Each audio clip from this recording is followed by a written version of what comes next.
Part 2, Part 3, and Part 4. Now look at Part 1. Part 1. You will hear a woman asking a shop assistant about DVD players. You now have 30 seconds to read questions 1 to 4.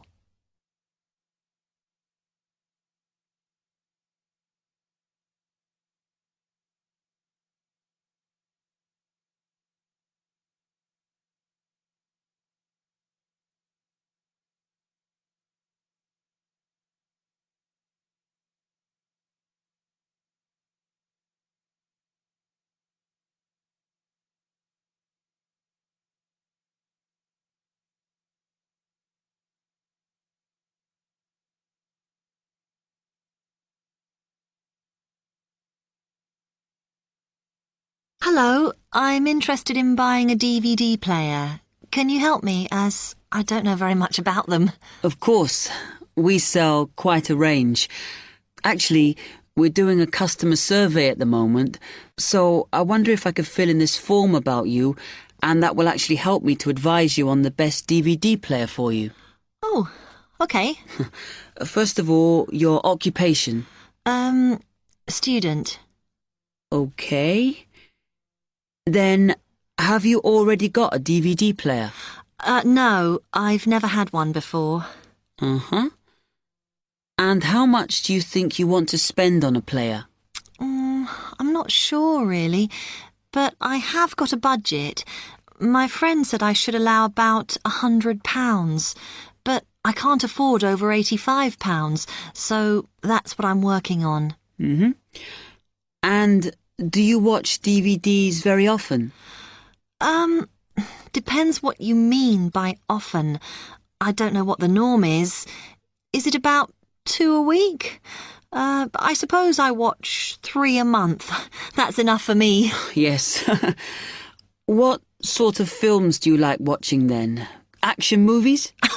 Not really. Oh. My boyfriend always insists we watch science fiction movies, but I prefer thrillers. Something to get your teeth into. Okay, just one more.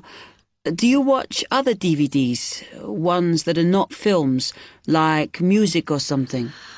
Not much, because I don't want to spend the money on something I can watch on TV, but I occasionally rent out comedy programs, and I fight with my boyfriend over all the sports DVDs he watches. You now have 30 seconds to read questions 5 to 10.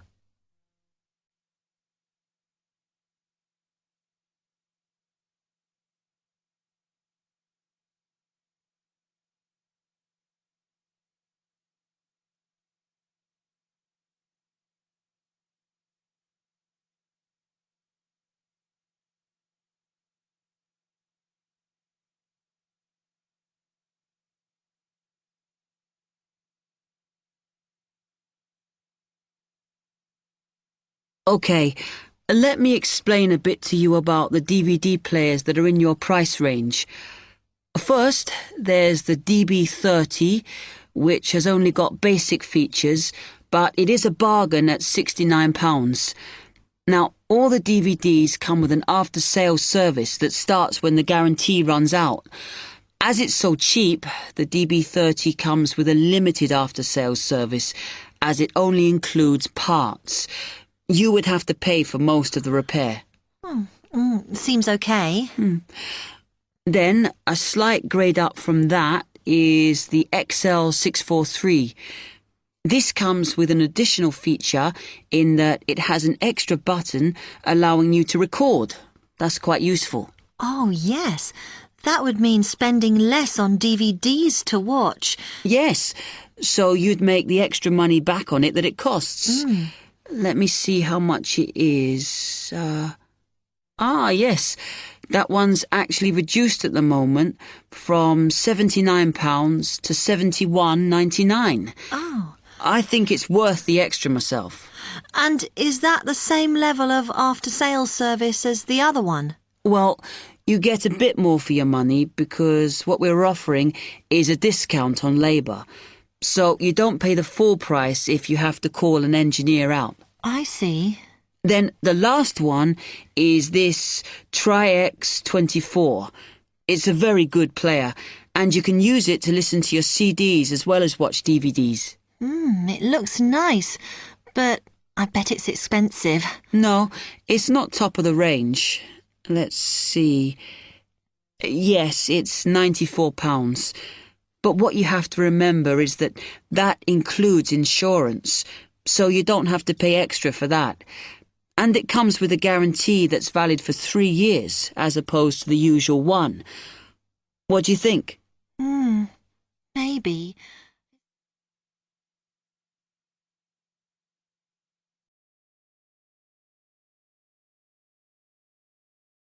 That is the end of part 1. You now have half a minute to check your answers.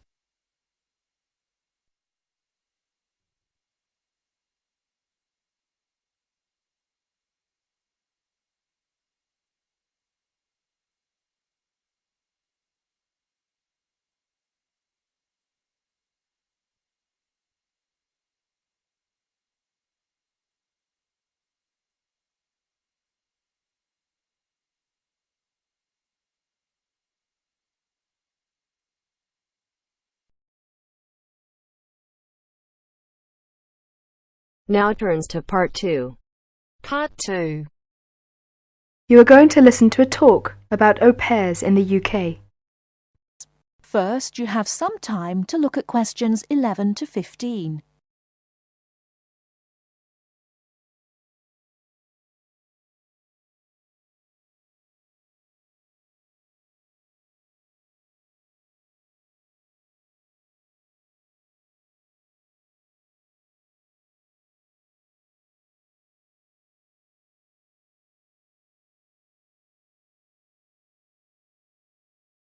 Now, listen carefully and answer questions 11 to 15. What is an au pair?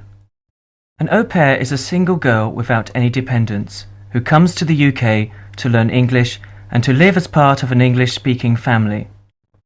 She is not a domestic servant, but may help in the house for up to 5 hours a day for pocket money.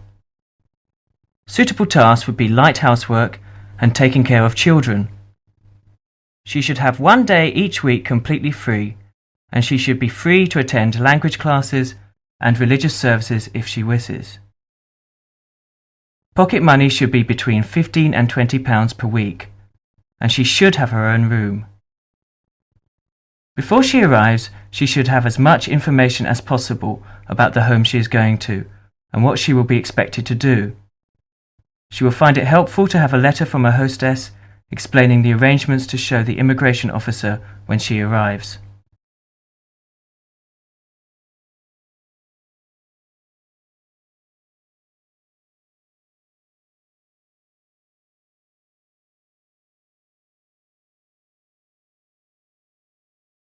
Before you hear the rest of the talk, you have some time to look at questions 16 to 20.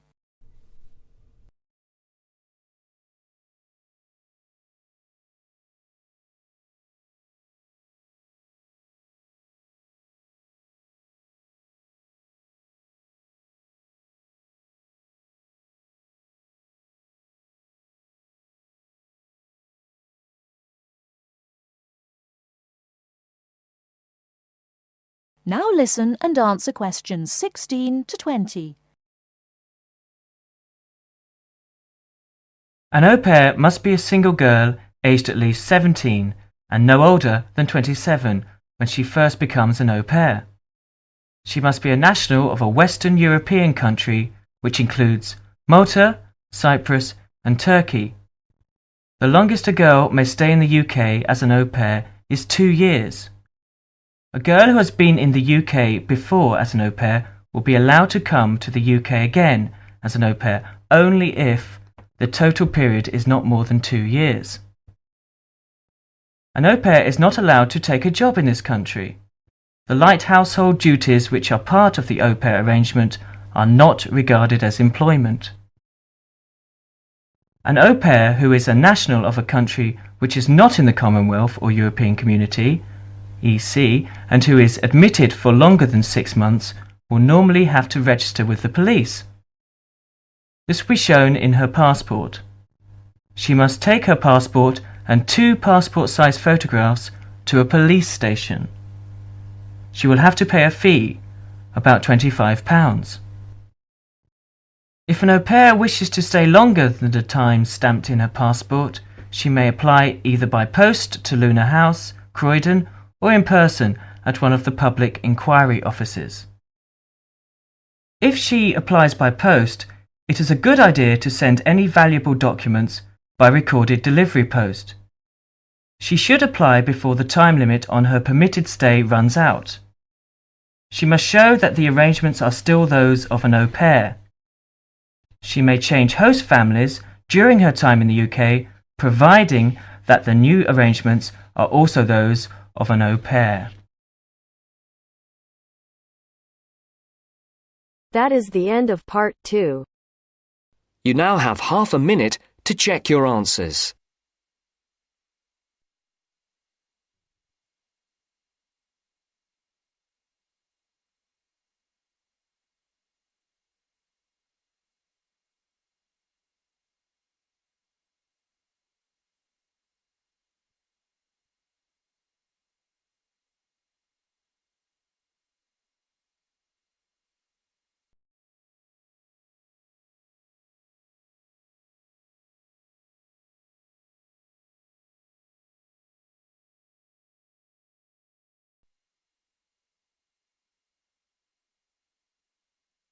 Now turns to part 3.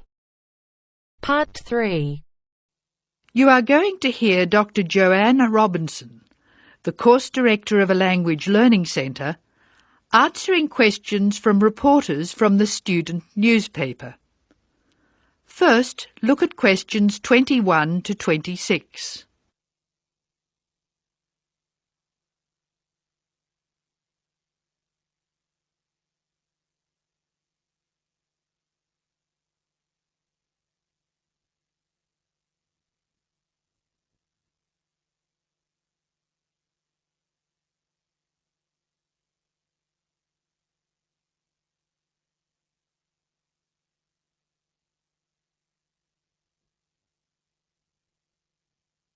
As you listen to the first part of the talk, answer questions 21 to 26. Write no more than 3 words or numbers for each answer. Welcome to the Language Learning Center. I'm Joanne Robinson. You must be the reporters from the Examiner. Please come in and sit down. Hello, Dr. Robinson. Yes, we're from the Examiner. I'm Cheryl Perkins and this is Don Klim. May I start with a question? Did this college really start with Brazilian students? It did. The Language Learning Center was founded in 1985 to look after a group of students from Brazil who wanted to study here. Those 20 students soon grew to 60, and as you can imagine, we had severe accommodation problems. Somebody said you were in the old amenities block, right near the engineering school. They have a good memory. Yes, we were there because the university hadn't believed we would expand so quickly. The problem wasn't solved until we moved into these new premises in Bancroft House in 1987. When did you start taking students from other countries? About 1990. We now have students from 13 different countries enrolled, and we expect a large group from Turkey next month. Yes, we've noticed a lot more advertisements for Turkish restaurants in our advertising section.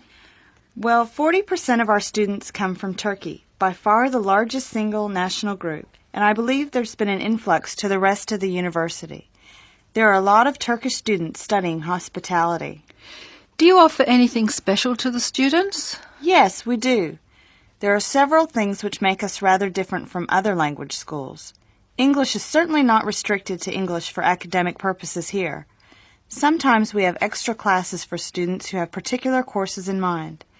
And we have just said goodbye to a group of 30 Indonesian students who were preparing for a university course in agriculture.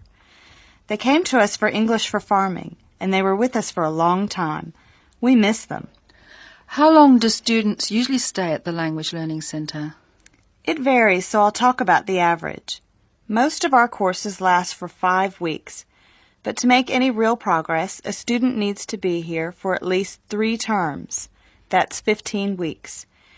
The students do better if they have a little time to settle in at the beginning of the course, and we offer an orientation course that lasts a week. Most students take it. It helps them to settle down, and it gives us plenty of time to test them and place them at the right level. How many people are in each class? We sometimes go up to 18, but our average class size is 14 students, and some classes have as few as 7 participants. It depends on the needs of the group. You were saying that you miss your students when they go. How do you attract students? I mean, how do they hear about the Language Learning Centre in the first place? We're included in the university advertising and marketing, and we have our own website. The thing which works best for us, though, is word of mouth. Students who leave us often send us their friends. In fact, a student who arrived today was carrying a photograph for me of a former student and his baby. It sounds like a nice place to be. It is. A lot of our students make lasting friendships while they're here. Before you hear the rest of the talk, you have some time to look at questions 27 to 30.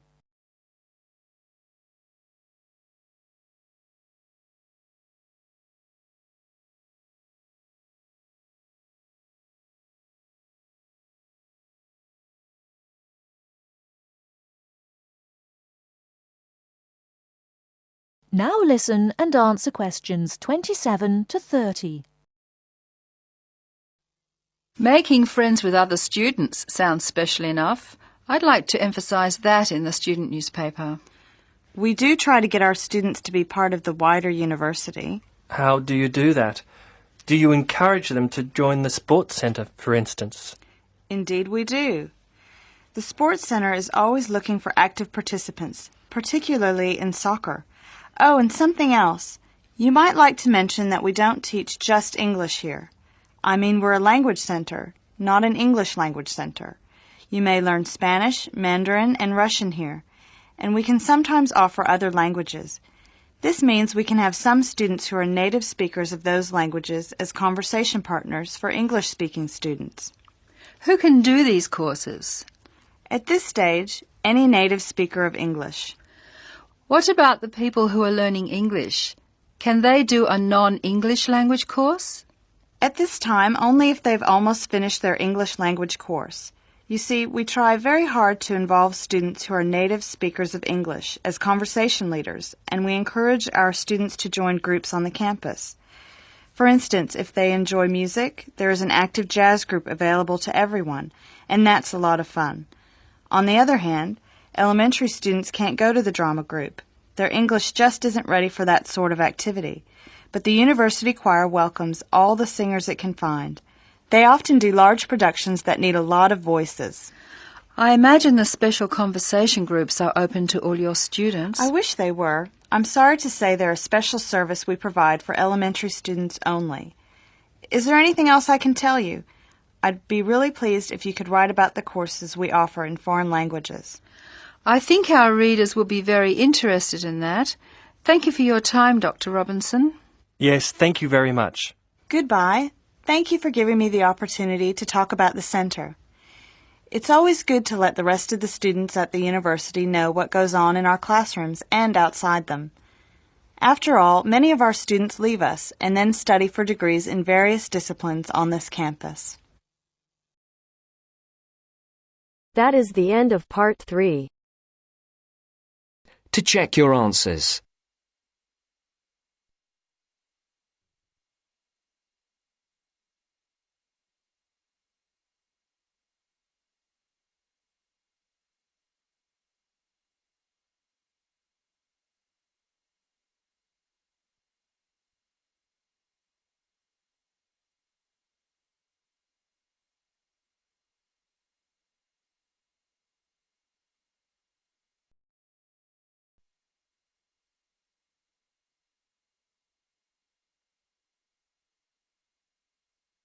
Now turns to part 4. Part 4. You will hear part of a talk on cat breeds. First, you have some time to look at questions 31 to 40.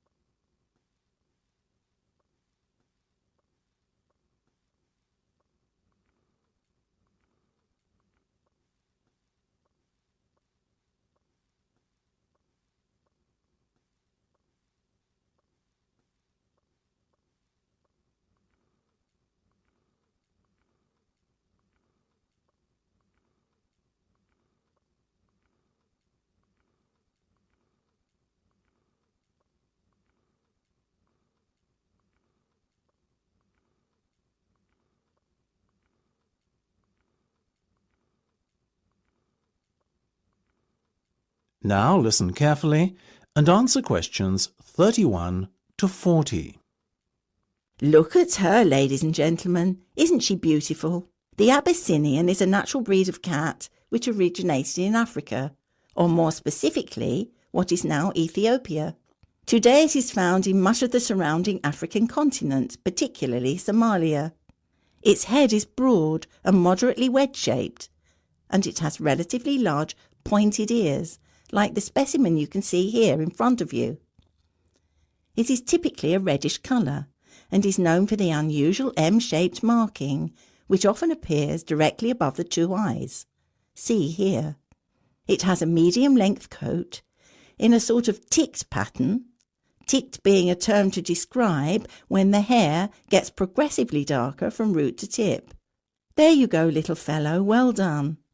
Now this gentleman, he is a male, I can assure you, is the Aegean. The Aegean is of Greek origin, as you might have guessed, and is thought to have come from the Cycladic Islands. It's considered to be the only native Greek breed of cat. It is one of the newest and therefore rarest cat breeds, but relatively plentiful throughout Greece.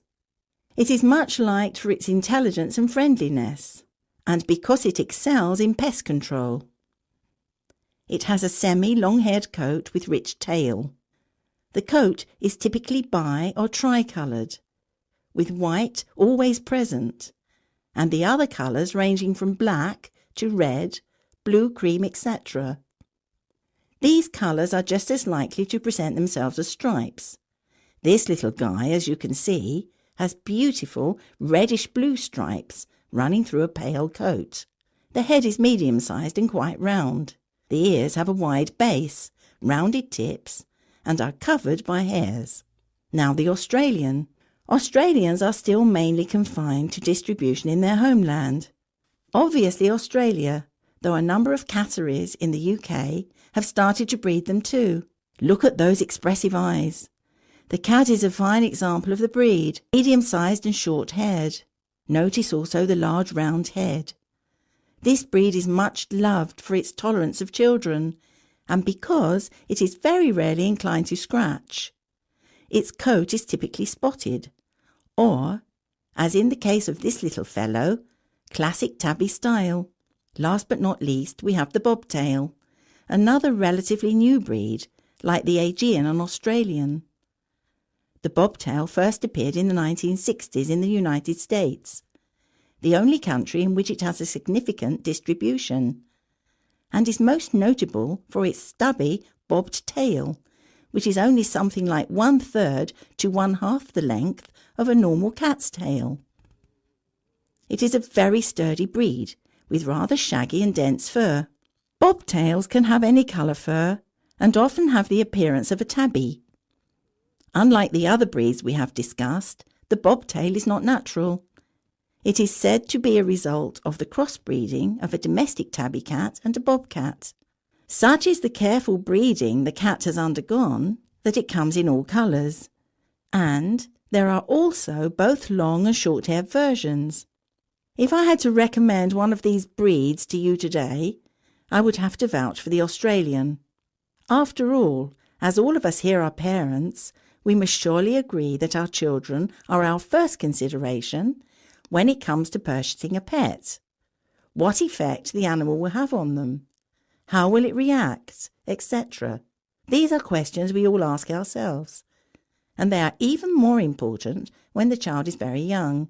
The Australian is simply unrivalled in the temperament department and is extremely unlikely to lose its composure and take a swipe at your child.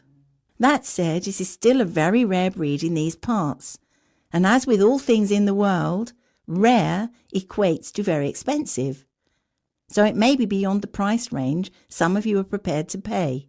Surprisingly perhaps, though the bobtail is part lynx or bobcat, as they say in the States, it doesn't appear to have inherited any of the wildcat's aggressiveness, and therefore it makes an excellent second best as a pet you can allow to be around children.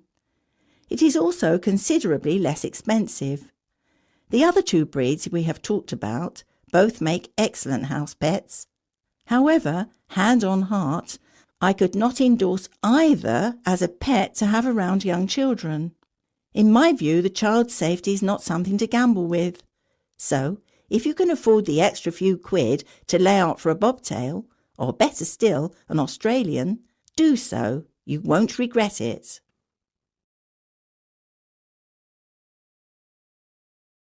That is the end of part 4. You now have half a minute to check your answers.